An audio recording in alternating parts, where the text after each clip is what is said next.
I went to an antique store in Rosendale, New York, not far from Peekskill, on the other side of the river, and I happened to see it in there and didn't think much of it when I first saw it. It wasn't until a couple months later, after reading Pete's book and realizing that the Peekskill rides had happened, and I said, why does that ring a bell, Peekskill Drive-In?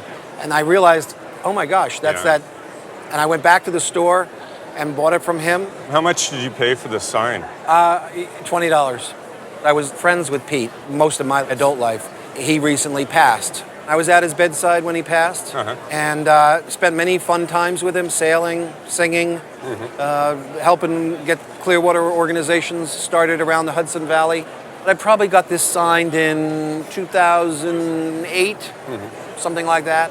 The white background is leftover glue. Someone at one point in time had taped a sign to it, and it says, "This is where stones were thrown, September 4th, 1949, Pete Seeger." Wow. The Hollowbrook Drive-In incident with Pete Seeger and Paul Robeson is kind of an infamous segment in American history. The Peekskill riots of 1949. Paul Robeson, what a Renaissance man. He could sing like no voice of the 20th century. Both he and Pete Seeger were politically interested, and they were for the rights of the unions, rights of freedom in America. When he met up with Pete Seeger, he had just done a concert for some Unitarian friends.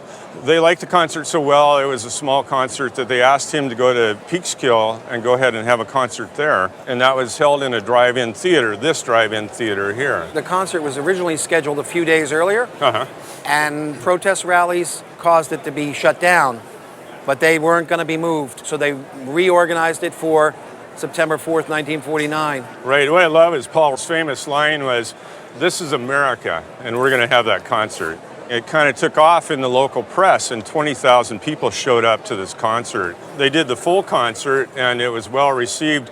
Members of the Warehouse Workers Union, actually, there were 2,000 members there that formed a brigade, and they helped to make sure that everybody had an authorized ticket to get in. At the end of the show, the motorcade started to leave, and I believe that Paul had gone ahead of Pete, that his car had. They were each in separate cars. I don't know what happened to Paul's car, but I imagine basically the same fate happened. I do know what happened to Pete's car. Every window in his car was busted out by rocks. Right. One of the rocks came through the window and missed his son's head by inches. One of the men in the motorcade lost his eye. In Pete Seeger's words, as he drove away, there were piles of stones at intervals down that driveway, and he suspects that the members were KKK members who had made those anti-unionists and KKK people. Right. They were not happy about this event. After the first incident, there were signs put up around town, "America, wake up," Peekskill did.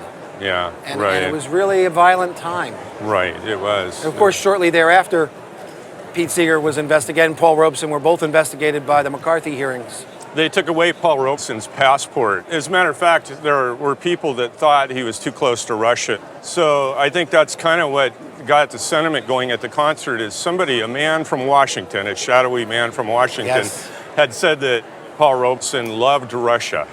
And during the Cold War, those were fighting words.